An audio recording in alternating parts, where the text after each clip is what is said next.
Merhaba arkadaşlar. Bugün biz sizlerдің көптеген сұрақтарыңызға жауап беретін боламыз. Және Түркия бурслары туралы айтамын. Және Қазақстандағы кейбір алаяқ компаниялар туралы айтамын. Сол үшін видеоны соңына дейін көріңіздер. Бірінші сұрағымыз Қазақстанда онлайн оқып, сосын сертификат алып, бірінші курсқа баруға бола ма дейді сразу.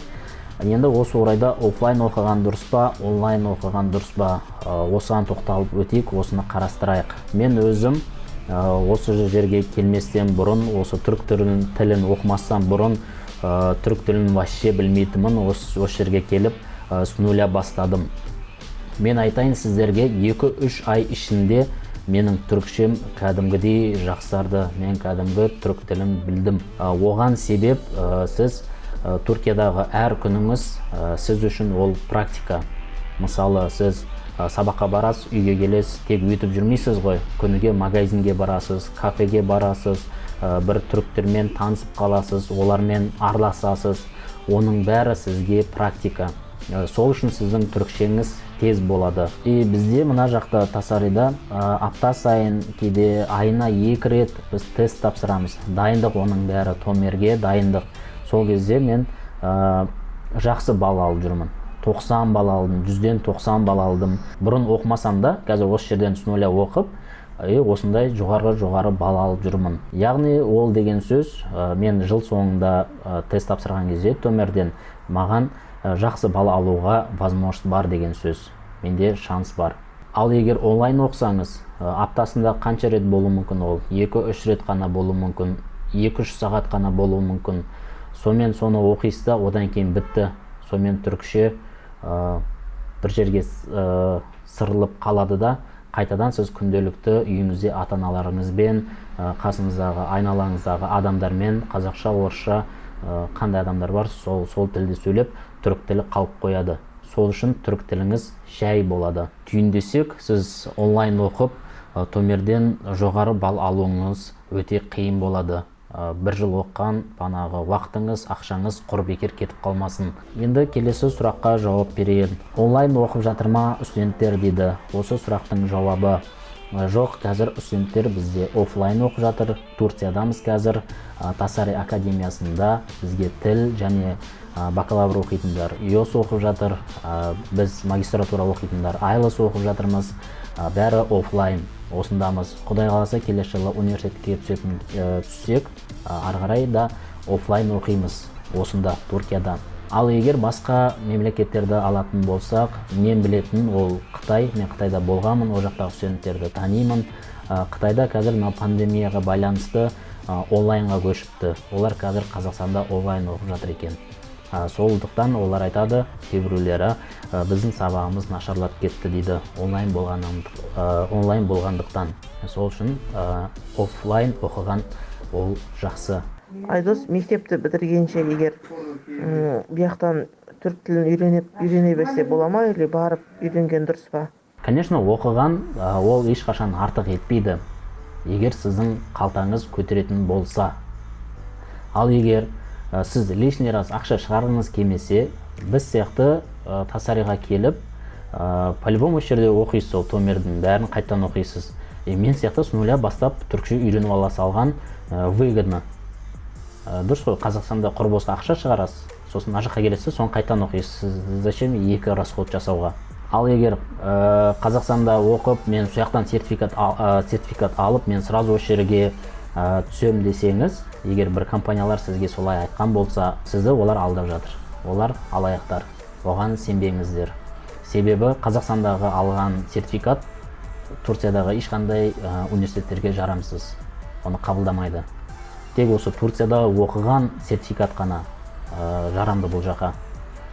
Біз сол үшін келдік Тасариға оқуға, себебі бұлардың сертификаттары бітірген кезде бізге сертификат береді, ол басқа университеттерге жарай береді. Айдана онлайн оқып жатыр, офлайн оқып жатыр, офлайн оқып жатыр.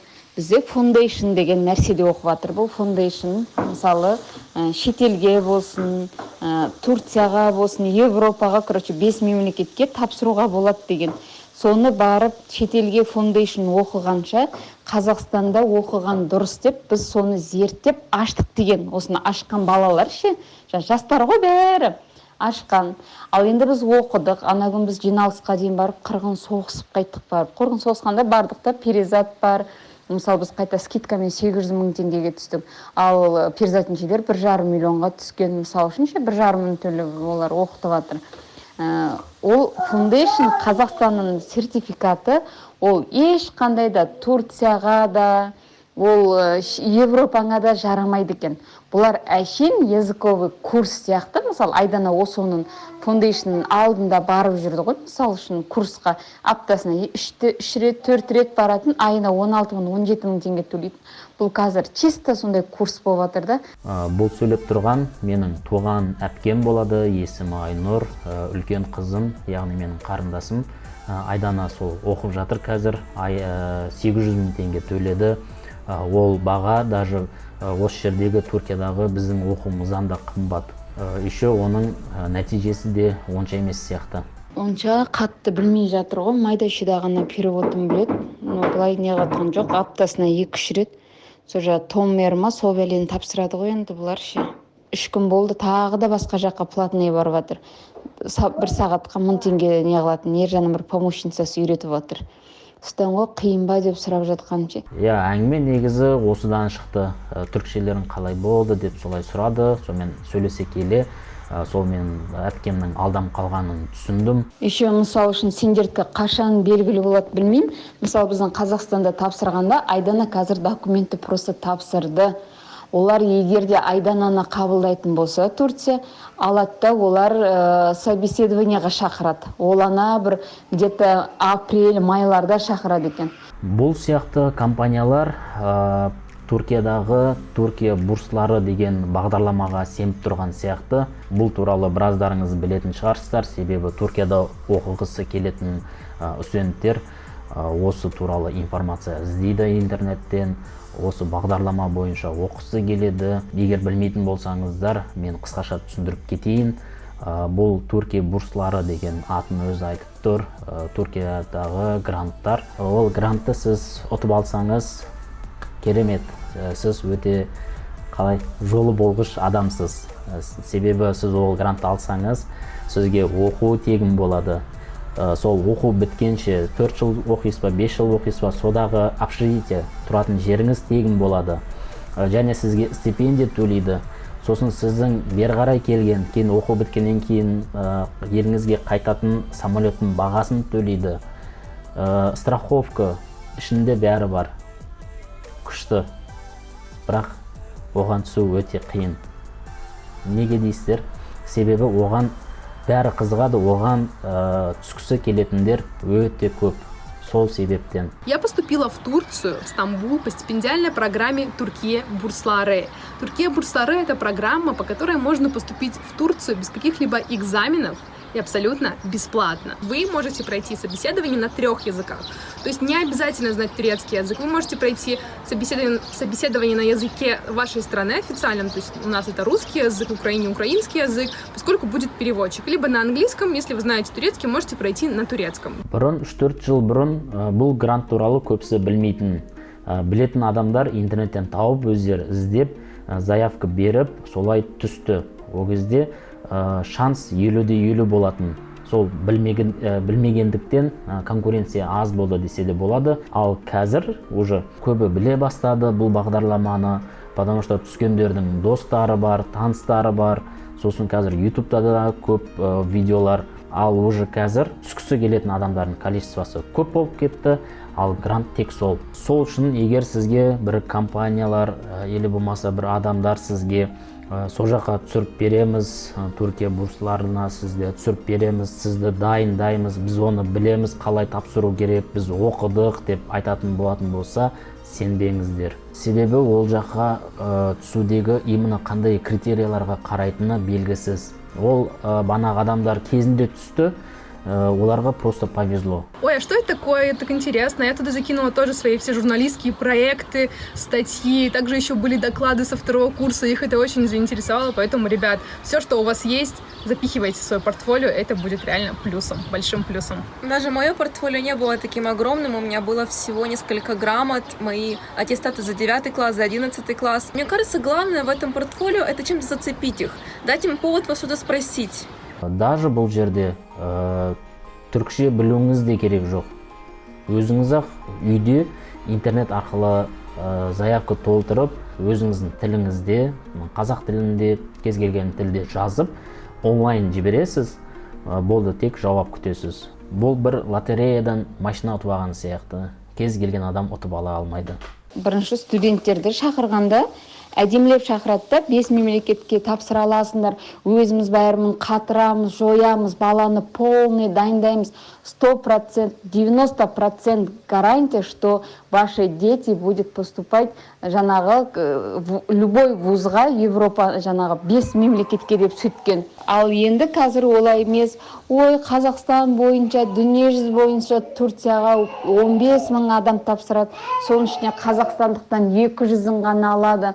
Енді ол балаға байланысты бақ шаба ма, бап шаба ма деп енді боғызып жатыр. Неге бұның бәрін білетін болсаң, сестраңа айтпадың деген сұрақ туындаған шығар ойларыңызда.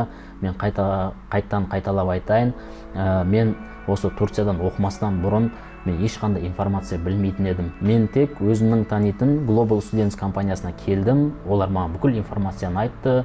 Олар маған көмектесті, қалай тапсыру керек, қандай құжат тапсыру керек. Мен сол бойынша келдім. И келгеніме ешқандай өкінбеймін. И менің подружкамның қызы 11 класты бітіргеннен кейін Турцияда ол да сендер сияқты оқып жатыр да.